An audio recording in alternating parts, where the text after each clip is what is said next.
A single storm can dump a year's worth of water into a reservoir in hours. If it overtops the dam, the structure erodes, collapses, and everything downstream is gone. Engineers build spillways to prevent exactly that. At Monticello Dam, a 72-foot funnel swallows 300,000 gallons per second and channels it down a vertical shaft through the dam. What happens to that water inside is far more violent than it looks. No dam is built to hold back every possible flood. Instead, engineers use a concept called the probable maximum flood, or PMF. The PMF is the largest flood that could physically happen in a given river basin, based on the most extreme rainfall and runoff ever recorded or imagined. To calculate it, hydrologists combine historical storm data, local geography, and even climate patterns to estimate the worst-case scenario. How much water could pour into a reservoir if everything went wrong at once? This number is not just a guess. Federal guidelines require dam designers to use the PMF as the standard for sizing spillways, especially for dams where failure would threaten lives or critical infrastructure. The spillway must be able to safely pass this flood without letting water overtop the dam. That is because overtopping is catastrophic. Water rushing uncontrolled over a dam can erode concrete, wash away earth, and lead to total collapse within hours. At Monticello Dam, the PMF calculation dictated the scale of the Morning Glory spillway. It is not just a dramatic feature. It is a direct response to the mathematical reality of extreme floods. The size, shape, and capacity of the spillway are all determined by the need to handle the PMF, ensuring that even the most violent deluge is diverted safely away from the dam and downstream communities. Spillways come in many forms, but every design serves the same purpose: to safely move excess water away from a dam before it becomes a threat. The two main categories are principal spillways and auxiliary, or emergency, spillways. Principal spillways are the primary route for routine releases. They often use gates or valves that operators can adjust, allowing precise control over the flow. Auxiliary spillways, on the other hand, are a backup plan, activated only when water rises above a certain level. These are usually uncontrolled, meaning they have no gates at all. Water simply spills over when the reservoir gets too high. The Morning Glory spillway at Monticello Dam is a striking example of this auxiliary type. Instead of a wide, flat crest or a long chute, it uses a circular, funnel-shaped entrance set into the reservoir. From above, it looks like a giant concrete drain. When the lake rises to the lip of this funnel, water begins to pour in, swirling around the rim before plunging straight down the shaft. This design is known as a Morning Glory, or glory hole, spillway, and it relies entirely on gravity and geometry. There are no moving parts, no operator decisions. The shape itself controls how much water can enter at any given moment. At first, water entering the funnel behaves like it's flowing over a circular weir, the classic overflow. But as the water level climbs, the flow transitions. The funnel throat starts to act like an orifice, pulling water down faster and faster. This combination of weir and orifice flow allows the Morning Glory spillway to handle sudden surges, automatically adjusting as the pressure builds. The result? A self-activating, high-capacity release that protects the dam from being overtopped, no matter how quickly the reservoir rises. Water entering the Monticello Dam's Morning Glory spillway doesn't just fall, it transforms. The funnel at lake level is a perfect circle, 72 feet wide, tapering quickly to a 28-foot throat before plunging almost 200 feet down. As the lake rises above the spillway lip, water begins to spill in from all sides, forming a swirling vortex. This vortex isn't just for show. It's a direct result of the spillway's shape and the pressure difference between the reservoir and the empty shaft below. The spinning motion helps stabilize the flow, but it also signals a shift in how water moves from a gentle, weir-like overflow to a choked, high-velocity jet. At the rim, water behaves as if it's flowing over a circular weir. The height of the water above the lip determines how much can spill in, with the discharge increasing rapidly as the reservoir rises. But as the head grows, the funnel's throat becomes the controlling point. The flow compresses, accelerating through the narrow opening. At this stage, the spillway acts more like an orifice than a weir. The water's speed can reach up to 65 feet per second, fast enough to generate dangerous pressures and even cavitation bubbles that can damage concrete if not managed. The geometry of the Morning Glory spillway is precisely tuned for this transition.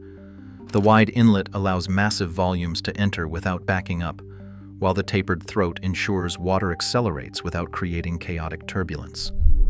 The result is a controlled, concentrated jet that races down the shaft.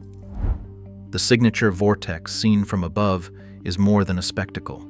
It's a sign that the spillway is channeling energy safely, keeping the dam and everything downstream out of harm's way. Once water accelerates through the Monticello Dam's Morning Glory spillway, it plunges down a vertical shaft before hitting a sharp 90-degree turn. That sudden change of direction is no accident. The bend is carefully engineered to redirect the high-speed jet of water into a horizontal concrete chute, forcing the flow to slow down and spread out. Without this, the water would blast downstream with enough force to erode riverbanks, damage bridges, and even undermine the dam's own foundation over time. After the turn, the water enters the stilling basin, a wide, shallow pool lined with thick concrete. Here, the real work of energy dissipation begins. As the jet crashes into the basin, it creates a phenomenon called a hydraulic jump. The water, moving at supercritical speeds, suddenly piles up and turns turbulent, churning violently as it loses momentum. This controlled chaos is what protects the river channel below. The stilling basin is often equipped with baffles, rows of concrete blocks designed to break up the flow even further, scattering energy and reducing the risk of dangerous scour. Every detail, from the curve of the chute to the depth of the plunge pool, is calculated to tame the raw power of a flood release. By the time water leaves the basin and rejoins Puta Creek, its speed and force have been cut down to safe levels. This is the difference between a dam that safely rides out the worst storm and one that faces catastrophic failure. The concrete, the geometry, and the physics all work together to keep disaster at bay. A single crack in a concrete slab set off a chain reaction at Oroville Dam in February 2017. Days of relentless rain filled the reservoir, forcing operators to open the main spillway. At first, water roared down the 3,000-foot concrete chute as designed. Then, a section of the slab gave way. A hole opened up, exposing the fragile bedrock underneath. As water surged through the breach, it gouged out a canyon in hours, sending debris and sediment downstream. Operators had no choice but to reduce flow through the damaged chute, even as the lake kept rising. With the main spillway compromised, water began to pour over the emergency spillway for the first time in the dam's history. Unlike the main chute, this backup was little more than a concrete lip above a bare hillside. Within hours, high-velocity water carved deep channels into the unprotected earth, threatening to undermine the emergency crest itself. The risk of a total breach was real. On February 12th, authorities ordered nearly 188,000 people to evacuate towns below the dam. Helicopters dropped bags of rock to shore up the eroding hillside, while crews scrambled to stabilize the situation. The cost of this near disaster reached $1.1 billion, covering emergency repairs, reconstruction, and legal fallout. Investigators traced the initial failure to a mix of poor concrete quality, insufficient drainage, and missed warning signs during inspections.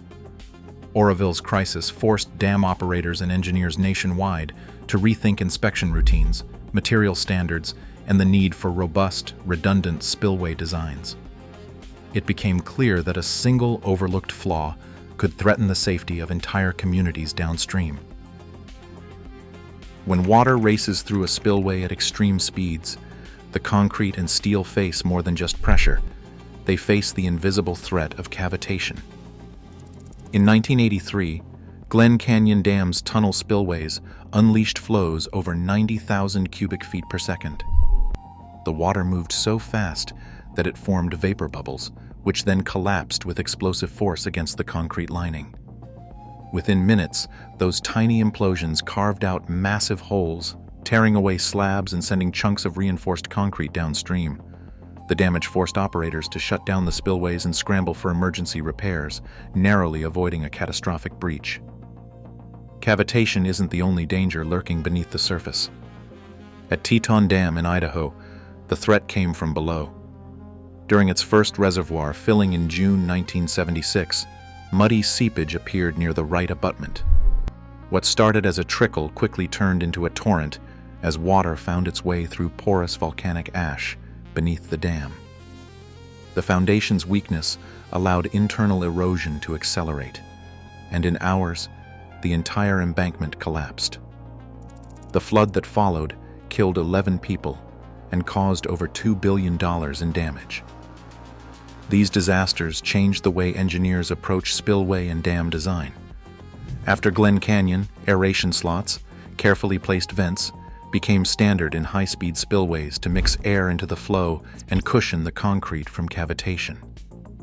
Teton's collapse led to stricter geotechnical surveys and deeper cutoff trenches to block seepage pathways. Today, new spillways are built with these hard-won lessons embedded in every detail, from the shape of the concrete to the soil beneath it. The scars left by these failures have become the foundation for the safety codes and design standards that protect dams and communities across the country. Today, record-breaking storms are testing spillways like never before. As climate extremes intensify, the line between safety and catastrophe narrows. Engineering buys us time, but nature always sets the upper limit. Every drop that plunges through the spillway reminds us, control is never absolute. Stay curious and stay prepared.